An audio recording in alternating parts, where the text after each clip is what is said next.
எடுத்து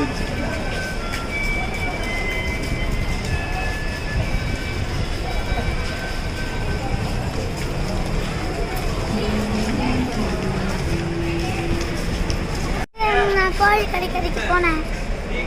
அப்போ வந்து கோழிலாம் பார்த்தேன், எனக்கு ரொம்ப பிடிச்சிச்சு. அதனால் எங்கள் அம்மா பொட்டை கோழி வாங்கி கொடுக்க சொன்னேன். அது கொஞ்சம் பிடிச்சிச்சுன்னா நல்லாயிருக்குன்னு அப்புறம் வாங்கினோம்.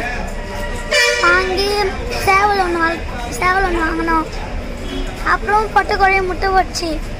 அப்புறம் 60 லட்சம் முட்டை ஊழியாக போயிடுச்சு. அப்புறம் பொட்டை கோழிக்கு ரொம்ப நாள் கழிச்சு நோய் வந்துச்சு, வேதியாகி இறந்து போச்சு பாவம். எங்கள் சேவல் இருந்துச்சு, ஒரு 2-3 வருஷம் இருந்துச்சு. அப்புறம் அதையும் நாய் தூக்கிட்டு போயிடுச்சு. தூக்கிட்டு போய் கழிச்சு சாப்பிடுச்சு. அப்புறம் இது சின்ன குஞ்சிலேருந்து வளர்த்தேன். அப்புறம் இது கூட 6 கொடுத்தேன். 6 வளர்த்ததுல இது ஒன்று தான் போச்சு. மீதி பறந்தேறி ஒன்று, காக்கா ஒன்று, நாய் ஒன்று, பூனை அது ஒன்று தூக்கிட்டு போயிடுச்சு. அப்புறம் மறுபடியும் ஒரு வாட்டி வளர்த்தேன்.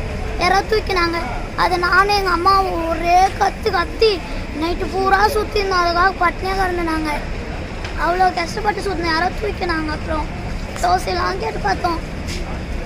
அது இன்ன வரைக்கும் கிடைக்கல. எங்கள் கோழி குச்சி ஒரு கோழி குஞ்சு நாய் பிடிச்சிக்கிச்சு. அப்புறம் அந்த நான் பஞ்சு போச்சுங்கல்ல, அது பேர் பிரீக் பானு, இன்னொரு பேர் கருப்பேன். அப்புறம் இன்னும் 2 பச்சை கிளி மாதிரி அழகாக 2 வளர்த்தேன். இங்கே ஒரு நாய் பிடிச்சிச்சு, அங்கே ஒரு பூனை பிடிச்சிச்சு. அவ்வளோதான். பேர் உன் பேர் என்ன?